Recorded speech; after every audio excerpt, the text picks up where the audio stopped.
ಶ್ರೀನಿವಾಸಪುರ ಶ್ರೀ ಕೃಷ್ಣ ದೇವಸ್ಥಾನದ ಗರ್ಭಗುಡಿಯ ಮೂಲಕಲ್ಲೂ ಪೂಜೆ ಕಾರ್ಯಕ್ರಮ. ಕೋಲಾರ ಜಿಲ್ಲೆಯ ಶ್ರೀನಿವಾಸಪುರ ಪಟ್ಟಣದಲ್ಲಿ ನಿರ್ಮಾಣವಾಗುತ್ತಿರುವ ಶ್ರೀ ಕೃಷ್ಣ ದೇವಸ್ಥಾನದ ಗರ್ಭಗುಡಿಯ ಸ್ಥಳಪಾಯದ ಮೂಲಕಲ್ಲೂ ಪೂಜೆ ಕಾರ್ಯಕ್ರಮವು ದಿನಾಂಕ 76/6/2026 ರಂದು ಭಕ್ತಿಭಾವದಿಂದ ನೆರವೇರಿತು. ಈ ಕಾರ್ಯಕ್ರಮವನ್ನು ನಂದಗೋಕುಲ ಶ್ರೀ ಕೃಷ್ಣ ಸೇವಾ ಸಮಿತಿ ವತಿಯಿಂದ ಆಯೋಜಿಸಲಾಗಿದ್ದು, ಟ್ರಸ್ಟ್ ಸಮಿತಿಯ ಅಧ್ಯಕ್ಷರಾದ ಶ್ರೀ ಅಪ್ಪಿರೆಡ್ಡಿ, ಖಜಾಂಚಿ ಶ್ರೀ ಬಾಲಾಜಿ, ಎಲ್ಎಸಿ ಪ್ರತಿನಿಧಿ ನಾರಾಯಣಸ್ವಾಮಿ ಹಾಗೂ ತಾಲೂಕಿನ ಯಾದವ ಸಮುದಾಯದ ಪ್ರಮುಖ ಮುಖಂಡರು ಮತ್ತು ಭಕ್ತರು ಭಾಗವಹಿಸಿದರು. ಕಾರ್ಯಕ್ರಮದಲ್ಲಿ ಮಾತನಾಡಿದ ಟ್ರಸ್ಟ್ ಸಮಿತಿಯ ಪದಾಧಿಕಾರಿಗಳು, ಶ್ರೀ ಕೃಷ್ಣ ದೇವಸ್ಥಾನವು ಯಾದವ ಸಮುದಾಯದ ಭಕ್ತಿಯ ಪ್ರತೀಕವಾಗಿದ್ದು, ಸಮುದಾಯದ ಎಲ್ಲರ ಸಹಕಾರದಿಂದ ದೇವಸ್ಥಾನವನ್ನು ಸುಂದರವಾಗಿ ನಿರ್ಮಿಸಲಾಗುತ್ತಿದೆ ಎಂದು ತಿಳಿಸಿದರು.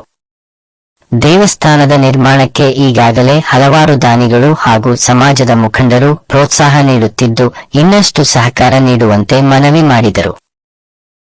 ಶ್ರೀನಿವಾಸಪುರ ತಾಲೂಕಿನಲ್ಲಿ ಸುಮಾರು 695 ಯಾದವ ಕುಟುಂಬಗಳು ವಾಸಿಸುತ್ತಿದ್ದು, ಅವರ ಸಹಕಾರ ಮತ್ತು ಭಕ್ತರ ದೇಣಿಗೆಯಿಂದ ದೇವಸ್ಥಾನ ಹಾಗೂ ಭವ್ಯ ಗೋಪುರ ನಿರ್ಮಾಣ ಕಾರ್ಯವನ್ನು 1 ವರ್ಷದೊಳಗೆ ಪೂರ್ಣಗೊಳಿಸುವ ಗುರಿ ಹೊಂದಲಾಗಿದೆ ಎಂದು ಟ್ರಸ್ಟ್ ಸಮಿತಿ ತಿಳಿಸಿದೆ.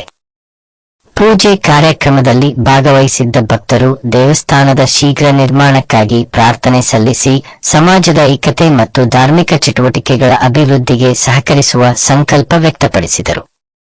ಫೋಟೋ ಶೀರ್ಷಿಕೆ: ಶ್ರೀನಿವಾಸಪುರದಲ್ಲಿ ನಂದಗೋಕುಲ ಶ್ರೀ ಕೃಷ್ಣ ಸೇವಾ ಸಮಿತಿ ವತಿಯಿಂದ ಆಯೋಜಿಸಿದ್ದ ಶ್ರೀ ಕೃಷ್ಣ ದೇವಸ್ಥಾನದ ಗರ್ಭಗುಡಿಯ ಮೂಲಕಲ್ಲೂ ಪೂಜೆ ಕಾರ್ಯಕ್ರಮದಲ್ಲಿ ಟ್ರಸ್ಟ್ ಸಮಿತಿ ಪದಾಧಿಕಾರಿಗಳು, ಯಾದವ ಸಮುದಾಯದ ಮುಖಂಡರು ಹಾಗೂ ಭಕ್ತರು ಉಪಸ್ಥಿತರಿದ್ದರು.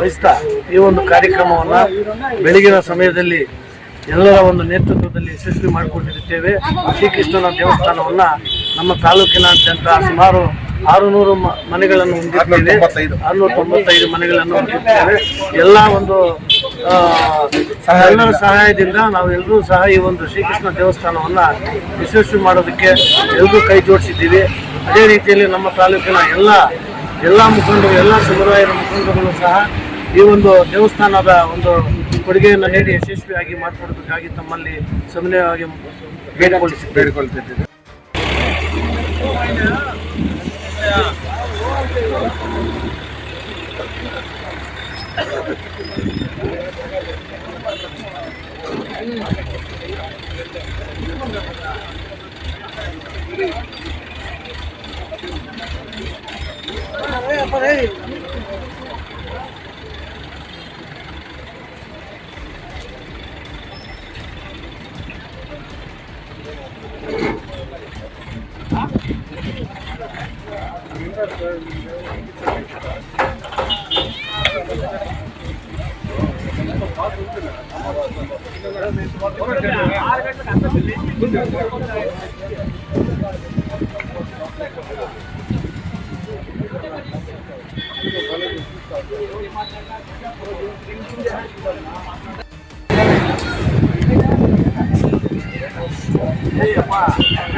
ನಮ್ಮ ಎಲ್ಲ ತಾಲೂಕಿನ ಕುಲಬಾಂಧವರಿಗೆ ನನ್ನ ನಮಸ್ಕಾರಗಳು. ಈ ದಿನ ಇಲ್ಲಿ ಈ ಪೂಜಾ ಕಾರ್ಯಕ್ರಮ ಏನಂದ್ರೆ ಕೃಷ್ಣರ ದೇವಸ್ಥಾನ ಇಲ್ಲಿ ನಿರ್ಮಾಣ ಮಾಡಬೇಕಂತ ಹೇಳ್ಬಿಟ್ಟು ನಾವು ಒಂದು 5-10 ವರ್ಷದಿಂದ ಇದು ಮಾಡ್ತಾ ಇದ್ವಿ. ಈಗ ದೇವರ ಆಶೀರ್ವಾದ ಕೊಟ್ಟು ಒಂದು 6 ತಿಂಗಳಿಂದ ಕೆಲಸ ನಡೀತಾ ಇದೆ. ಈಗ ಪಾಯ ಎಲ್ಲ ಕಂಪ್ಲೀಟ್ ಆಗಿತ್ತು. ಈಗ ಇವತ್ತು ಗರ್ಭಗುಡಿ ಕಲ್ಲನ್ನು ಇಕ್ಕಿ ಇಲ್ಲಿ ಪೂಜೆ ಮಾಡಿದಂಥ ಕಾರ್ಯಕ್ರಮ ಇದು. ಎಲ್ಲ ನಮ್ಮ ತಾಲೂಕಿನ 695 ಮನೆಗಳಿಗೂ ನಾವು ವಿಸಿಟ್ ಮಾಡಿ ಎಲ್ಲರ ಕಡೆಯಿಂದಲೂ ಆದಷ್ಟು ಅವ್ರ ಕೈಯಿಂದ ಸಹಾಯ ಮಾಡಿ ನಮ್ಮ ಕೈಯಲ್ಲಿ ಆದಷ್ಟು ಸಹಾಯದಿಂದ ಆದಷ್ಟು ಇನ್ನೊಂದು ವರ್ಷದಲ್ಲಿ ಇಲ್ಲ ಗರ್ಭಗುಡಿ ಪ್ಲಸ್ ಗೋಪುರ 2 ನಿರ್ಮಾಣ ಆಗೋಕ್ಕೆ ಆದಷ್ಟು ಪ್ರಯತ್ನ ನಾವು ನಮ್ಮ ಕುಲಬಾಂಧವರೆಲ್ಲರೂ ಏರ್ಪಾಡು ಮಾಡಿ ಆದಷ್ಟು ಬೇಗ ಭಗವಂತನ ಸನ್ನಿಧಿಯಲ್ಲಿ ಬೇಗ ಆದಷ್ಟು ಬೇಗ ಹಾಗೆ ಎಲ್ಲ ಯಶಸ್ವಿ ಆಗಬೇಕಂತ ನನ್ನ ಕೋರಿಕೆ.